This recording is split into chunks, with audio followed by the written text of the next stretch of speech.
রাস্তা সহজ করে দিবে। এই যে আজকে আপনারা যারা আগে আগে আছেন, এই উদ্দেশ্যে যদি আসে আবার আপনার জন্য জান্নাতে রাস্তা সহজ হবে। সকলের পরে কোরআনের আলোচনা হয়, এই জায়গায় কি বুঝতে পারে।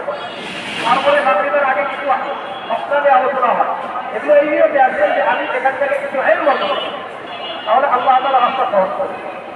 وإن الملائكة لتضع أجنحتها لطالب العلم মাদ্রাসা তো আছে, মাদ্রাসা করে হলে একটা দিয়ে দেয়, এগুলো আমাদের শিখতে হবে।